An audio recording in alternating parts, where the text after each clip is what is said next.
할렐루야, 잘 오셨습니다. 승리의 한 해입니다. 2015년에 승리하심을 축하합니다. 라고 옆에 분들랑 나누시겠습니다. 2015년에 승리하심을 감사합니다. 또 함께 나누시겠습니다. 12월은 감사의 달입니다. 정말 감사한 날이 많았습니다. 네, 할렐루야. 12월은 감사의 달입니다. 하나님의 온전한 뜻 가운데 행하시옵시오 라는 말씀을 가지고 함께 나누실 것입니다. 12월 감사의 달에 이제 2015년 승리의 한 해를 감사로 하나님께 영광 올려드릴 때입니다. 우리들이 삶에서 모든 것이 손에 잡혔던 승리와 또 진보와 성공과 승진이 있었습니다. 진심으로 하나님 아버지의 사랑과 그 아버지의 은혜에 감사를 드립니다. 승리를 부여잡도록 축복하신 하나님 아버지의 사랑에 우리가 감사할 뿐입니다. 이제 우리들은 2016년 새해를 맞이할 준비가 되어 있습니다. 아멘. 아버지의 위대한 사랑에 우리는 진보할 준비가 되었습니다. 아멘. 올해 승리하였지만 돌아올 새해에는 우리는 영혼 구원과 복음 전파에 열정적으로 전할 준비가 되어 있습니다. 아멘. 마지막 때에 제자화하며 이 복음을 전할 준비가 우리는 되어 있습니다. 아멘. 우리들은 주님께서 주시는 축복을 받을 준비가 되어 있습니다. 아멘. 할렐루야. 아멘. 아멘. 2015년을 마무리하고 돌아올 새해를 맞이하는 송구 영신 예배를 2015년 12월 31일 크리스 오야킬로의 목사님과 함께 크리스 엠버시 전 세계 우주적 교회들과 함께 드리게 될 것입니다. 하나님 아버지께서 돌아오는 2016년 새해에 저와 여러분들에게 주실 말씀에 축복들을 기대하시며 영으로 많은 기도하시고 마음으로 축복을 받으실 준비를 다지시고 또 오시기를 주님의 이름으로 축복합니다. 아멘. 말씀을 함께 보도록 하겠습니다. 로마서 12장 2절 말씀입니다. 너희는 이 세상과 일치하지 말고 너희 마음을 새롭게 함으로 변화를 받아 하나님의 선하시고 기뻐하시고 온전하신 뜻이 무엇인지 입증하도록 하라.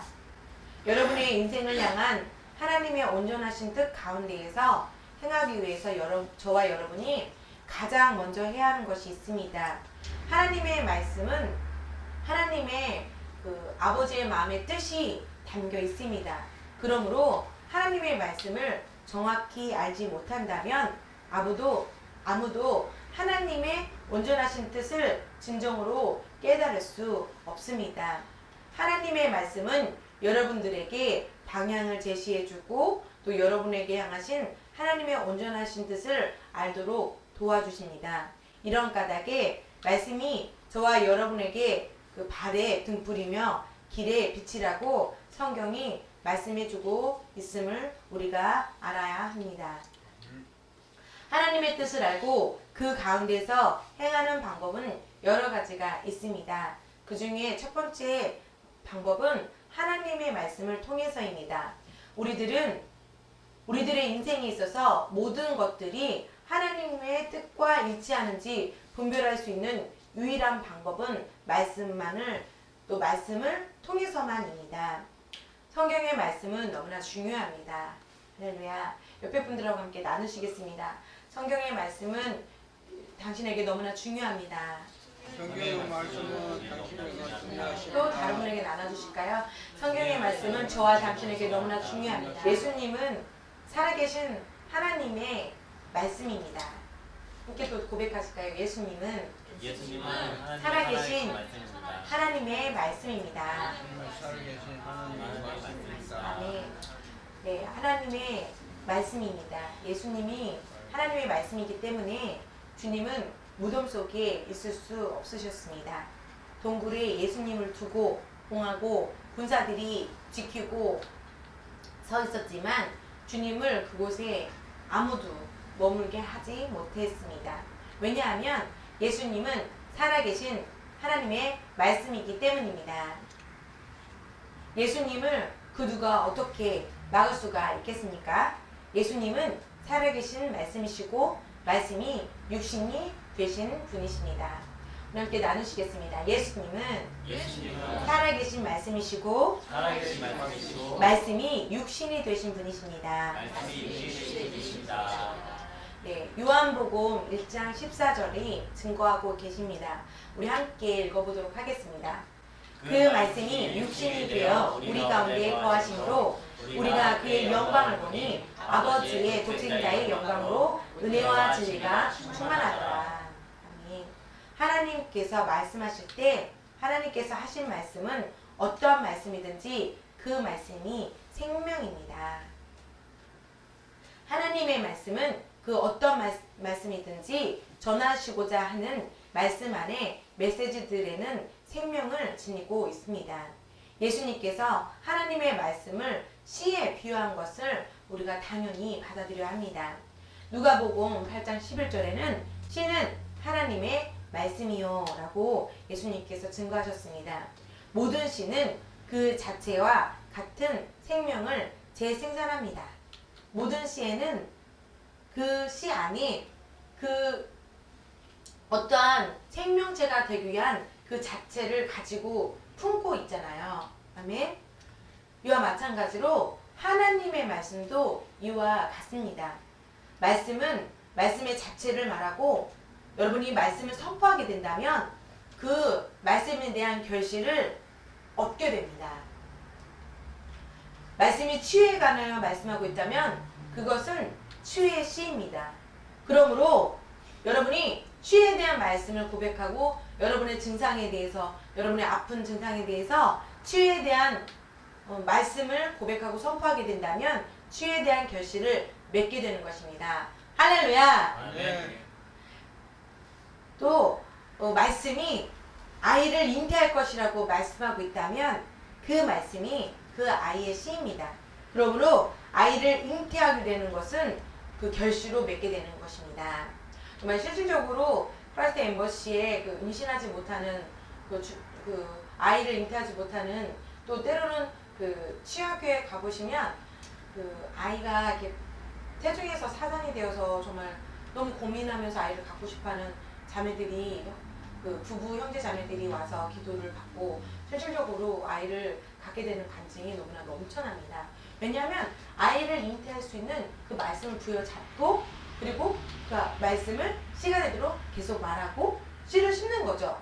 선포하고 말하는 것을 심는 거죠. 그래서 말씀을 심고 그것의 열매로 아이를 잉태할 뿐만 아니라 건강하게 출산하여 그 아이를 이렇게 안고 나와서 내가 하나님 말씀을 선포하고 말씀을 믿고 하나님 말씀을 걸었는데 이렇게 아이를 하나님께서 주셨습니다. 하나님 말씀 믿합니다. 이렇게 간증하는 그런 간증도 여러분 혹시 보셨을 것 같습니다. 저도 이제 그런 간증을 많이 보았습니다. 그래서 하나님의 말씀은 정말 씨이고 그 씨는 반드시 결실을 맺게 됩니다. 왜냐하면 씨 그 자체에 생명체를 재생산하기 때문입니다. 누가복음 1장 31절을 말씀하고 있습니다. 우리 함께 보도록 하겠습니다.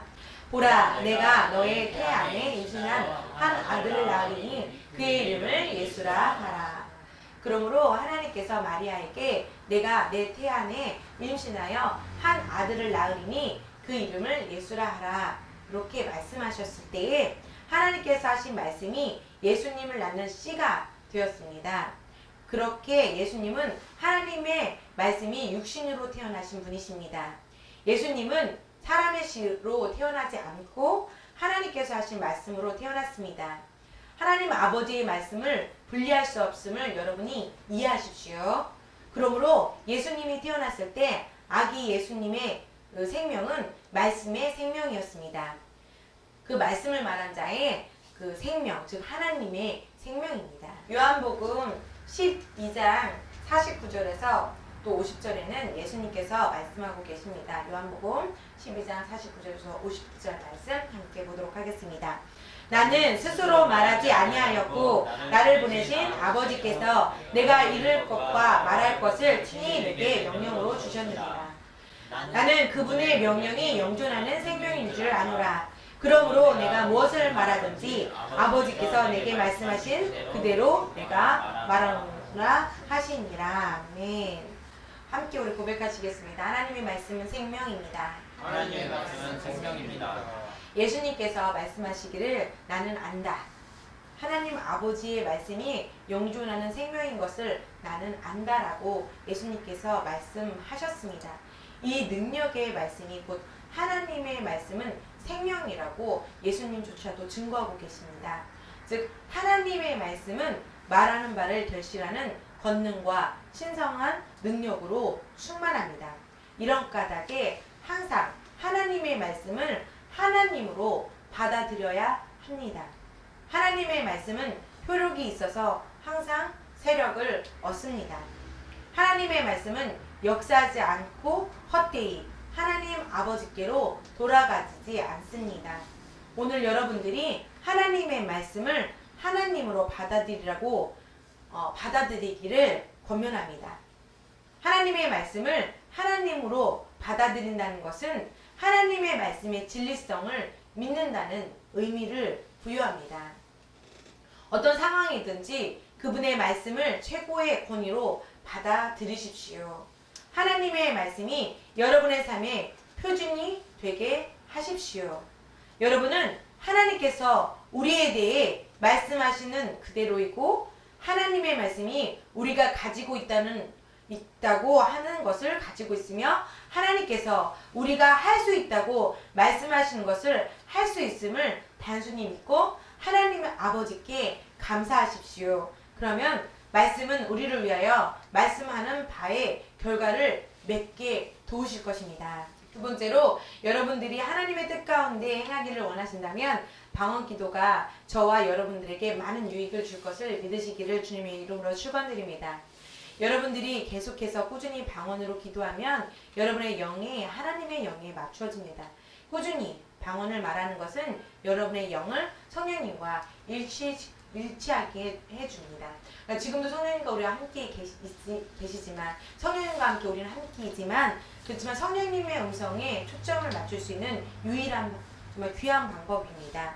그렇게 된다면 여러분의 영의 세계를 선명하게 볼 수 있고 또 하나님께서 여러분에게 원하시는 방향과 또 방도를 판별할 수 있도록 성령님께서 도우실 수 있는 유일한 길입니다. 오늘 하나님의 말씀을 공부하고 방언으로 기도함으로 여러분들의 영을 조절하십시오. 그러면 하나님의 영역으로부터 가장 정확한 신호를 잡을 수 있게 되고 하나님 아버지의 온전한 뜻 가운데에서 행하는 것이 쉬워질 것입니다. 기억하십시오. 하나님의 뜻 가운데 기능하는 것은 하나님의 나라의 많은 혜택들을 누리기 위해서 여러분들에게 필요한 열쇠로서 유익할 뿐만 아니라 여러분의 영적 성숙의 증거가 됩니다. 올해를 마감하면서 여러분 스스로가 시간을 마련하여 하나님의 말씀을 공부하시고 또 다가오는 새해를 위해서 영으로 열렬하게 기도하기를 주님의 이름으로 권면드립니다. 금년에 남은 날 동안 날마다 그렇게 하십시오. 그러면 주님께서 여러분의 영을 열어주셔서 여러분들이 해야 할 일들과 또 새해에 여러분들을 향한 주님의 방향성을 보여주시고 또 알려주실 것입니다. 그리하여 새해에 여러분들과 관련된 모든 일에서 하나님의 온전한 뜻 가운데서 행하게 될 것입니다. 2015년 12월은 감사의 달입니다. 하나님께서 우리들에게 행하신 일들로 인해 감사드립니다. 우리들은 놀라운 승리와 은혜를 주심을 감사드리고 돌아올 새해에 하나님 아버지의 온전하신 뜻 가운데 성취할 축복들을 주실 것을 믿고 또한 그 축복을 주실 주님으로 인해 감사드립니다. 할렐루야.